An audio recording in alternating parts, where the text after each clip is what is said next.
हाँ जी बेटा, देखिए नेक्स्ट क्वेश्चन है आपके पास 152। मैं बस क्वेश्चन को लिख रहा था, तभी मैं सोच रहा था कि भाई कितना आसान आसान क्वेश्चन देने लग गए वो भी नीट में। कई बार सोचता हूँ दोबारा मैं पीएमटी का पेपर दे लूँ तो अच्छा रहेगा। इसने पूछा है कि नंबर ऑफ प्रोटॉन, न्यूट्रॉन और इलेक्ट्रॉन किसमें, कहता है आपके पास ल्यूथेनियम के अंदर पूछा है कि 71 उसका एटॉमिक नंबर है, मास नंबर आपके पास कितना दे रखा है 175। तो आपको पता है कि हमारे पास जिनका एटॉमिक नंबर अगर सेम होगा, तो एटॉमिक नंबर अगर सेम है तो आपको पता है कि आपके पास number of electron is equal to number of proton होंगे। Number of electron is equal to number of proton, यानी एटॉमिक नंबर 71 है तो नंबर ऑफ इलेक्ट्रॉन और नंबर ऑफ प्रोटॉन कितने हो जाएंगे ये।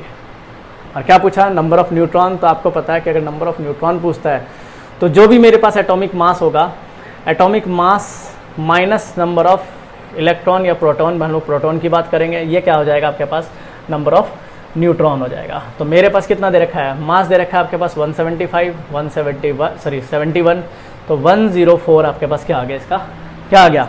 तो आपको पता है कि 104 क्या आ गया, इसका नंबर ऑफ न्यूट्रॉन। और नंबर ऑफ न्यूट्रॉन है तो आपको साफ दिख रहा है कि भाई नंबर ऑफ प्रोटॉन, तो प्रोटॉन 71 दे रखा है, तो यहाँ नंबर ऑफ न्यूट्रॉन तो 104। और अगर आपके पास इलेक्ट्रॉन पूछा है तो सी आपके पास क्या आ जाएगा, इसका मेजर ऑप्शन हो जाएगा। बेटा नेक्स्ट क्वेश्चन आपके पास सिंपल सा क्वेश्चन है। इसने कहा है कि identify A molecules which can not exist, यानी आपके पास 154 क्वेश्चन है जो ऐसे कह रहा है कि ऐसे मॉलिक्यूल्स का नाम बताइए जो एग्जिस्ट नहीं करता। तो एग्जिस्ट कौन नहीं करता, एग्जिस्ट वो नहीं करता जिसकी एनर्जी ज़्यादा होगी या जिसका बॉन्ड ऑर्डर 0 होगा।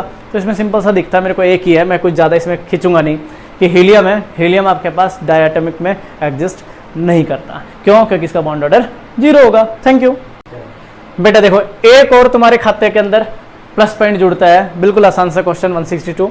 What is the change in oxidation number. पहले ऑक्सीडेशन नंबर डायरेक्ट पूछते थे, अब रिएक्शन से पूछ ली। किसमें, कहता है कि carbon in which the following reaction. तो आपके पास एक रिएक्शन दे दी जहां मीथेन है, क्लोरीन के साथ रिएक्ट कर रहा है, CCl4 और HCl बना रहा है। तो कार्बन सिर्फ कहाँ पे है, या तो मीथेन में है और या CCl4 में। ऑक्सीडेशन स्टेट दोनों का निकाल लीजिए। तो एक का क्या आ रहा है आपके पास -4, ठीक है, और एक का क्या आ रहा है आपके पास +4, क्योंकि क्लोरीन हाईली इलेक्ट्रॉन नेगेटिव होता है, तो उसका क्या हो जाएगा +4 और एक का -4। तो -4 से हम कहाँ जा रहे हैं, +4, तो आंसर आपके पास क्या आ गया, ए आ गया। ठीक है, आगे देखिए बेटा। नेक्स्ट क्वेश्चन आपके पास 163। Which of the following alkene can not by good yield. किसके लिए, कहता है कि बाय द वुड्स रिएक्शन। कि वुड्स रिएक्शन, अब आप सबको पता है कि वुड्स रिएक्शन दिमाग में आते ही इवन और ऑड का फंक्शन आ जाता है, कि वुड्स रिएक्शन सिर्फ इवन बनाती है, ऑड तो बनाती नहीं है।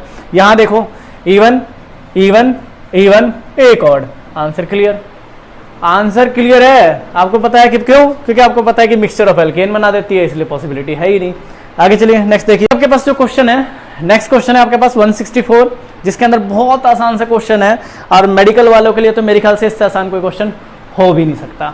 क्या है ये, इसने पूछा है आपके पास सुक्रोज है, और सुक्रोज का अगर हाइड्रोलिसिस करते हैं तो क्या मिलेगा। मतलब सोचने की जरूरत ही नहीं है आपके पास, आप सबको पता है अल्फा डी ग्लूकोज और बीटा डी फ्रक्टोज, क्योंकि हमें ये तो पता ही है कि भी आपके पास किससे लिंक करता है किससे नहीं करता। बस आपको इतना ध्यान रखना था कि यहाँ पर कंफ्यूजन इनमें कुछ नहीं है, ग्लूकोज और फ्रक्टोज तो मिलता ही मिलता है।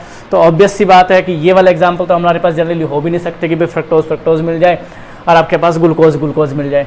बचे इन दोनों में, तो इन दोनों में पता है कि अल्फा लिंक करेगा बीटा से, तो अल्फा डी ग्लूकोज और बीटा डी फ्रक्टोज। नेक्स्ट देखिए बेटा, ये क्वेश्चन नंबर है 168। इसने कहा है आपके पास क्या, कि an increase in the concentration of reactant of a reaction and leads to change. कि अगर आपके पास की कंसेंट्रेशन किसी भी रिएक्टेंट की आप बढ़ाते हो तो इन फैक्टर में किन में चेंज आएगा, किन में नहीं आएगा। तो पहला इन्होंने लिखा है थ्रेशोल्ड एनर्जी, दूसरा लिखा है कॉलिजन फ्रीक्वेंसी, तीसरा लिखा है एक्टिवेशन एनर्जी, चौथा लिखा है हीट ऑफ रिएक्शन। तो हीट ऑफ रिएक्शन सबका फिक्स है। मान लीजिए 1 ग्राम में आप कोयला जलाऊंगा तो उसमें जितना भी अमाउंट ऑफ एनर्जी रिलीज हो रहा है या एब्जॉर्ब करेगा सिस्टम, वो फिक्स होगी। एक्टिवेशन एनर्जी भी आपके पास फिक्स होती है, क्योंकि एक्टिवेशन एनर्जी हमारे पास और थ्रेशोल्ड एनर्जी का कॉम्बिनेशन ही है, एनर्जी को हम लोग पूरी तरह रिप्रेजेंट करते हैं। तो बचा क्या, बचा आपके पास कॉलिजन फ्रीक्वेंसी, यानी वॉल्यूम जितना ज़्यादा बढ़ेगा कॉलिजन उतना ज़्यादा होगा, फ्रीक्वेंसी उतनी बढ़ जाएगी। तो आंसर आपके पास बी। ठीक है, आगे चलिए। हाँ जी बेटा, नेक्स्ट क्वेश्चन आपके पास क्या है, 169 है। इसने पूछा है calculate the spin only the magnetic movement. क्या आपके पास chromium di positive ion value दे रखी है। इसमें छोटी सी ट्रिक भी आती है और वैसे भी सॉल्व कर लेते हैं। तो म्यू इक्वल टू हमारे पास क्या था आपके पास, तो आप कहते थे कि एन इंटू में n+2 Bm बोर मैग्नेटॉन। हमें क्या निकालना है? सिर्फ अनपेयर्ड इलेक्ट्रॉन। तो आपको पता था क्रोमियम 2 पॉजिटिव को अगर मैं कंसिडर करता हूँ तो क्रोमियम का एटॉमिक नंबर 24 का इलेक्ट्रॉनिक कॉन्फ़िगरेशन 3d5 और 4s1। 2 इलेक्ट्रॉन निकाल दीजिए तो 3d में कितने बच गए? 4, यानी d में हमारे पास कितने अनपेयर्ड आ गए? 4 अनपेयर्ड आ गए। तो 4 अनपेयर्ड आ गए तो इनकी वैल्यू कितनी पुट कर देनी है? 4। तो 4 + 2 अंडर रूट कितना हो गया आपके पास? 36, वैल्यू आ गई 4.90 डायरेक्ट।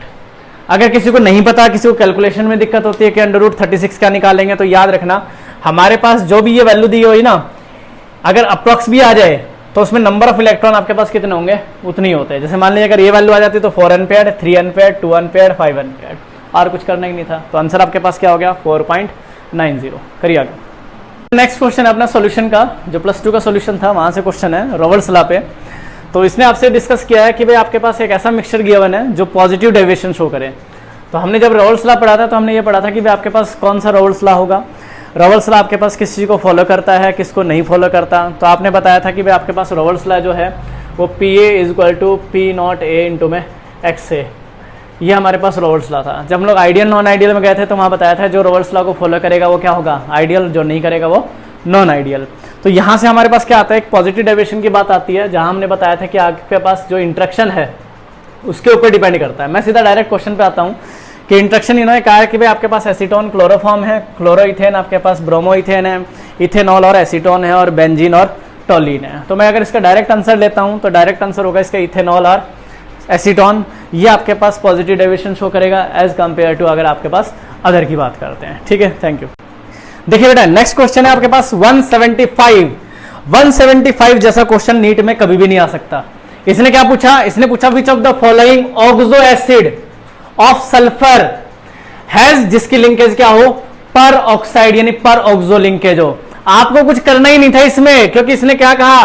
पहले ही ऑप्शन दे रखा है peroxodisulphuric acid, peroxodisulphuric acid, pyrosulphuric acid, sulphurous acid, या आपके पास सल्फ्यूरिक एसिड। मतलब गधावी बच्चा होगा ना, गधा भी जिसने आपके पास कुछ भी नहीं कर रखा वो भी बता देगा कि भाई पर ऑक्सो की बात कर रहा है तो किसकी बात करेगा? H2SO8 की बात करेगा। यानी अगर आप स्ट्रक्चर ही बनाना चाहो तो ये आपके पास स्ट्रक्चर होगा सल्फर OH, यहां पर आपके पास O, यहां पर आपके पास सल्फर, यहां आपके पास OH, यहां आपके पास O। ये आपके पास देख लीजिए, ये स्ट्रक्चर हो गया आपके पास किसका? पर ऑक्सो सल्फ्यूरिक एसिड। क्लियर है? करिए इसको फटाफट। बेटा क्वेश्चन नंबर है 172, और 172 क्वेश्चन बड़ा आसान था, ऑर्गेनिक केमिस्ट्री का है, +2 का है। और इसमें लिखा गया कि भाई एनिसॉल ऑन क्लीवेज विद किससे? कहता है HIN गिव्स। ठीक, तो हमें सबसे पहले ये पता होना चाहिए एनिसॉल बोलते किसको हैं। तो आपको पता है कि भाई आपके पास मिथॉक्सी बेंजीन को ही एनिसॉल बोला जाता है।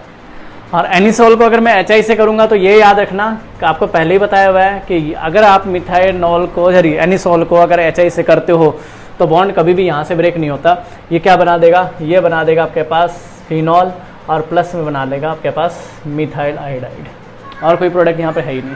तो आपके पास आंसर क्या हो जाएगा इसका? आपके पास आंसर हो जाएगा इसका C। याद रहेगा? ठीक है, लिखिए आगे।